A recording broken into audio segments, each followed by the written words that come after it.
পচা বলে একটি ছেলে আন্টিকে জিজ্ঞাসা করছে, আন্টি আন্টি কয়টা বাজে? তখন আন্টি বলছে, বলবো না। তখন পচা বলছে, কেন কেন? আরেকদিন যে কোনো জায়গায় দেখা হলে জিজ্ঞেস করবে তাই। তখন পচা বলছে, তাহলে তো করতেই পারি। আরে বাবা, সেই জন্যেই তো আমি বলবো না। তখন পচা বলছে, কারণটা কি বলবেন তো? তখন আন্টি বলছে, এই ধরো, এইভাবে কথা বলতে বলতে আমরা দুজনে পরিচিত হব। হঠাৎ আমার বাড়ির সামনে দিয়ে তুমি একদিন যাবে, চোখের সামনে পড়লে বাড়িতে আসতে বলবো ভদ্রতার খাতিরে, বাড়িতে এসে বসতে বলবো, চা এনে দেবো। তারপর তুমি বলবে, বাহ, চাটা তো দারুণ হয়েছে, কে তৈরি করেছে? তখন আমি বলবো, আমার মেয়ে। তারপর তুমি বলবে, তাই আপনার মেয়ে?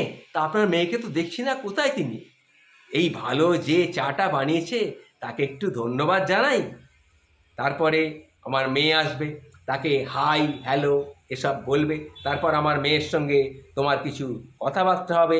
তারপর মাঝে মাঝে, এরপরে মাঝে মাঝেই তুমি আমার বাড়িতে আসতে থাকবে।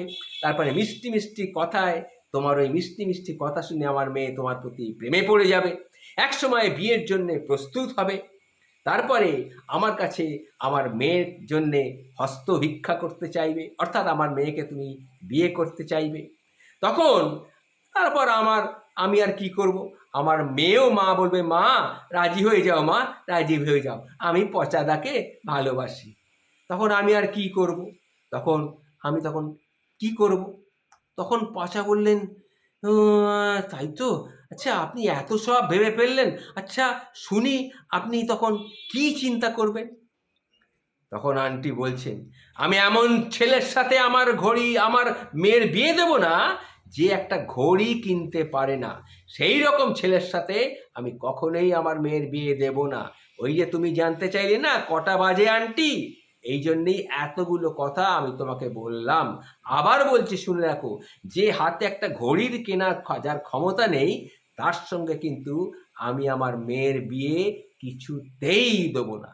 এই কথা শুনে পচা সেইখানেই সেন্সলেস হয়ে পড়ে গেল। নমস্কার।